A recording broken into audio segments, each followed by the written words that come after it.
Hai, Assalamualaikum. Saya Zaleha dari Senior Art Channel.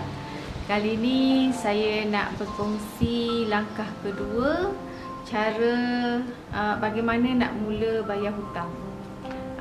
Pada langkah pertama hari tu saya dah bincang bagaimana nak kira yang 40% tu kan, jangan melebihi 40%, dan kenapa tidak boleh melebihi 40% daripada bajet bulanan kita, supaya yang baki 60% tu kita banyak lagi perkara-perkara lain yang perlu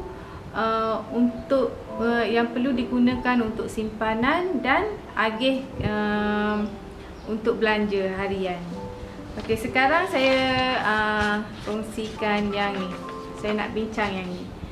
Langkah bagaimana kita nak agihkan yang baki yang 60% tu untuk belanja, dan juga kita jangan lupa kita perlu ada simpanan, dan simpanan merupakan perkara yang penting yang perlu kita ada supaya kita rasa selamat dan tidur malam lebih lena. Sebelum itu saya nak kongsi, sekarang kita tengah belajar kan, anda di luar mengambil langkah atau orang kata inisiatif untuk belajar bagaimana nak menguruskan wang. Dan sebagai saya suka katakan yang knowledge is power and learning is superpower. Jim Quick yang kata ya, his quote.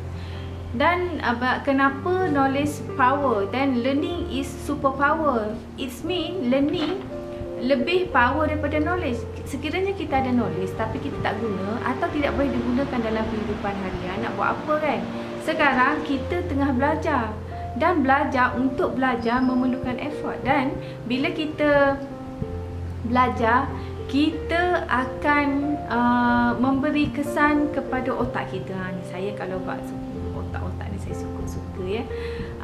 Bila kita sebut belajar ataupun apa sahaja kelakuan kita ataupun rutin habit yang kita tukar, dia akan memberi satu kejadian atau proses di dalam otak kita yang dipanggil BDNF, Brain Derived Neurotrophic Factor, something like that lah.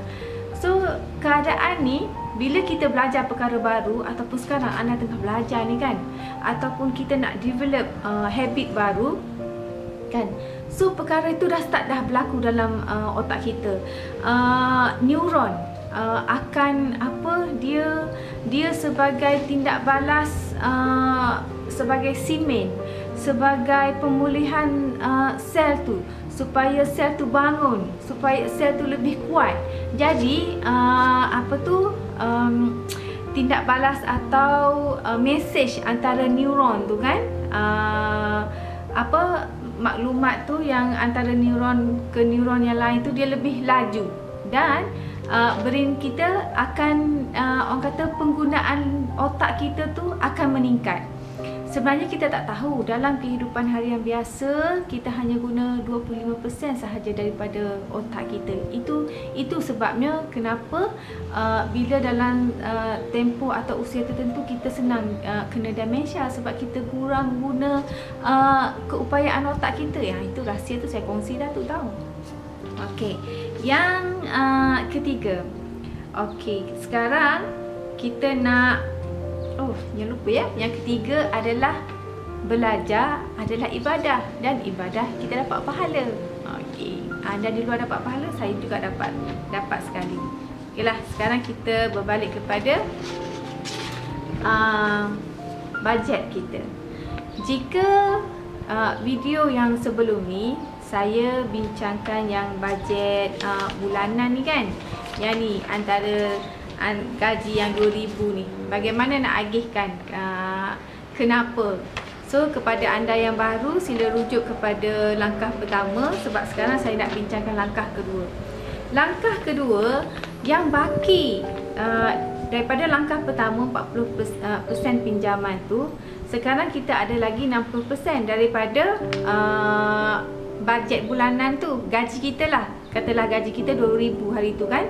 So bila kita dah bajet 40%, jadi kita dah guna RM800 untuk bayar hutang-hutang tu, senarai hutang yang kita buat tu. Baki 60%, maknanya kita ada lagi RM1,200. RM1,200 sebab RM2,000 tolak RM800, kita dapatlah RM1,200. RM1,200 tu kita nak squeeze untuk kita ada simpanan dan juga belanja. So yang ni kita kena lebih kreatif lah. Anda kena fikirlah. Kalau ikut buku-buku yang dahulu saya baca, simpanan yang perlu kita agih setiap bulan adalah 10 hingga 15%. Tapi akhir-akhir ini saya banyak juga jumpa yang mengatakan kita perlu simpan 20 hingga 25%.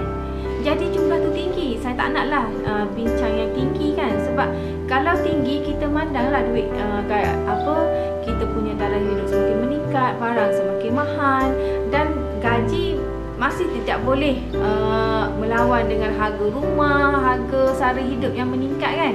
Jadi saya rasa kat situ kita kena kreatif lah. Bagaimana, saya tak nak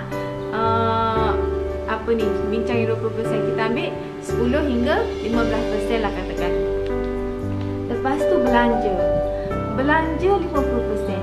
Belanja 50%. Jadi daripada baki yang 1,200 tu, katalah 10% kan, 200. Jadi baki tu lagi 1,000. Yang 1,000 tu lah kita nak agihkan mana untuk anak sekolah, mana kita untuk guna nak pergi kerja. Kalau pergi kerja, anda ada kereta, mana anda nak bayar minyak kereta, bayar tol, bayar parking. Anda nak belanja makan lagi kan, untuk kegunaan rumah lagi, bil api, bil air, banyak kan dekat situ. Jadi di sini perlunya kita ambil tahu benda-benda macam ni. Bila kita dah tahu di mana keuangan tu, kita akan lebih berhati-hati. Tak adalah kita tak tahu duit kita berapa-berapa, kita main suka je pergi shopping ke mana-mana. At least dengan keadaan macam ni, kita lebih berhati untuk berbelanja.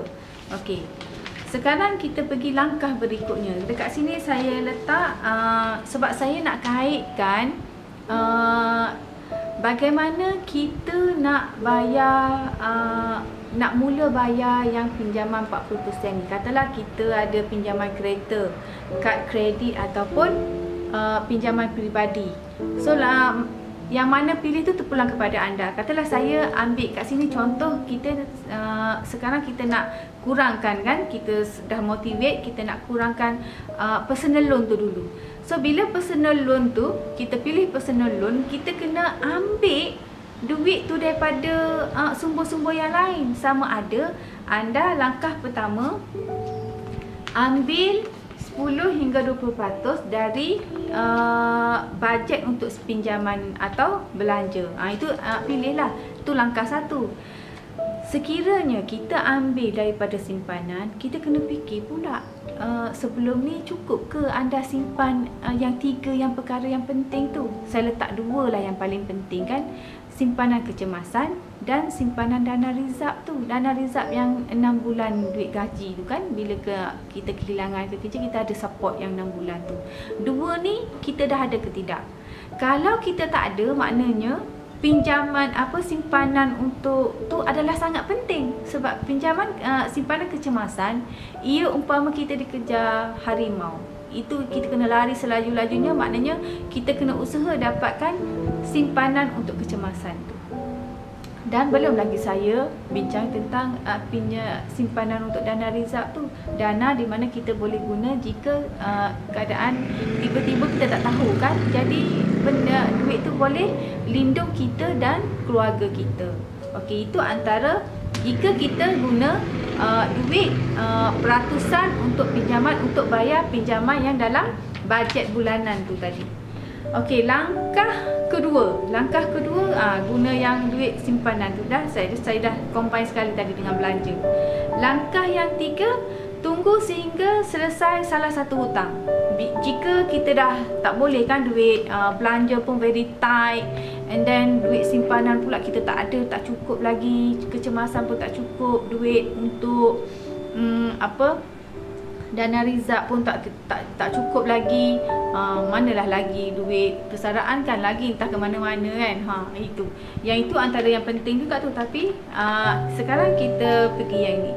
Tunggu sehingga selesai. Maknanya katalah sekarang anda dalam proses bayar 3 hutang lah kan, hutang kereta, kad kredit, hutang peribadi. Katalah pinjaman kad kredit tu dah ikut bulanan, habis bulan bayar hutang kad kredit. Jadi dekat sini kita kena guna duit kad kredit yang kita dah habis bayar hutang tu, peratusan kad kredit tu. Katalah kita ada 100 kita bayar kan bulan-bulan untuk bayar hutang kad kredit. Jadi 100 sebulan tu kita kena kumpul untuk bayar personal loan tadi, sebab kita pilih untuk bayar pinjaman peribadi tu kan. Jadi duit kad kredit yang kita dah habis bayar, kita guna duit tu untuk bayar pinjaman peribadi. Rasanya saya cuba secara ringkas. Jadi di sini kita cuba adjust lah, kan peratus tu terpulanglah kepada keupayaan. Di sinilah gunanya otak kita untuk lebih kreatif, kesesuaian dengan diri kita, dengan bajet kita. Tapi kalau gaji 2,000 macam ni, untuk pengetahuan anda di luar sana, gaji 10,000 pun macam ni juga, ya, akan mengalami perkara yang sama. Dia gaji dia tak kira, orang kata besar periuk nasi, besarlah kerak nasi dia. So saya rasa itu sahaja ya perkongsian hari ini. InsyaAllah dengan langkah pertama ini dia akan mendorong anda untuk lebih kreatif. Sekurang-kurangnya kita dah mulakan langkah kedua tadi kan. Semoga anda di luar sana insyaAllah semuanya dimudahkan urusan, dilindungi insyaAllah ya. Terima kasih. Bye. Assalamualaikum.